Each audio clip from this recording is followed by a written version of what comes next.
2021 était une année très bonne pour le groupe CSR, tant pour les activités de réassurance publique que pour les activités concurrentielles. CSR a bénéficié d'une météo clémente pour augmenter significativement ses réserves, tandis que CSR Re a augmenté son chiffre d'affaires, son résultat et maintenu à un niveau élevé sa solvabilité.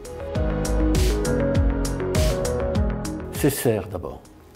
Certes, le chiffre d'affaires comptable est en repli de 13%, mais c'est le simple reflet de l'extinction des dispositifs de soutien à l'assurance crédit CAP, CAP+, CAP Relais. Sur le cœur de métier, le terrorisme et surtout les catastrophes naturelles, le chiffre d'affaires a progressé de 3,2% au-delà de la tendance moyenne des dernières années. Le résultat net de CSR s'établit à 134 millions d'euros en croissance des 3/4 par rapport à 2020. Cela résulte, comme je l'ai dit, de la faible sinistralité naturelle. La sécheresse n'a touché que quelques départements dans le sud et l'ouest du pays. Il n'y a pas eu d'inondation majeure. Et au total, la charge de la sinistralité s'élève seulement aux environs de 400 millions d'euros. À noter également que la tenue des frais de gestion et les bons résultats financiers contribuent également aux résultats de l'entreprise. La capitalisation de la totalité de ce résultat, ajoutée à la dotation d'environ 300 millions d'euros à la provision pour égalisation, ont permis de renforcer significativement les réserves de CSR et d'effacer en partie l'impact de la forte sinistralité des 4 dernières années.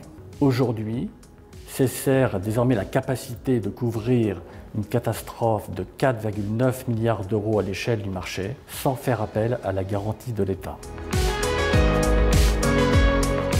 Pour CSR Re, le chiffre d'affaires a augmenté de 30% et atteint un total de 843 millions d'euros. Net des effets de change et des ajustements sur intérieur, la croissance s'établit à 21% et est générée aux 2/3 par les clients existants.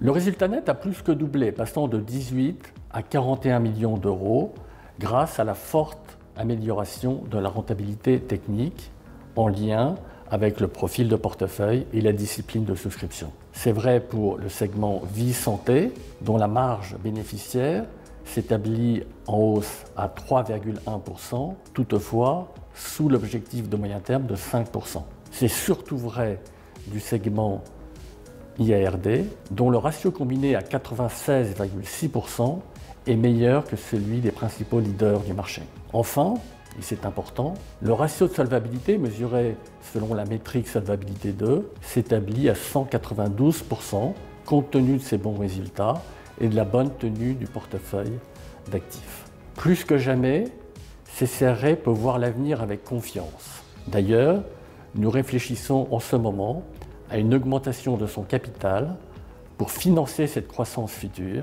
et mieux servir encore nos clients. Les perspectives pour 2022 pour le groupe sont très positives. Nous allons, côté CSR, déployer les nouvelles garanties publiques relatives à l'assurance responsabilité civile des exploitants nucléaires et à l'assurance caution des organismes de voyage et de tourisme.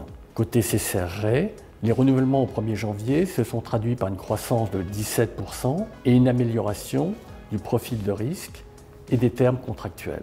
Pour finir, je voudrais remercier l'État actionnaire et nos clients pour leur confiance renouvelée, ainsi que l'ensemble des collaborateurs pour la qualité du travail effectué qui se traduit par ces bons résultats.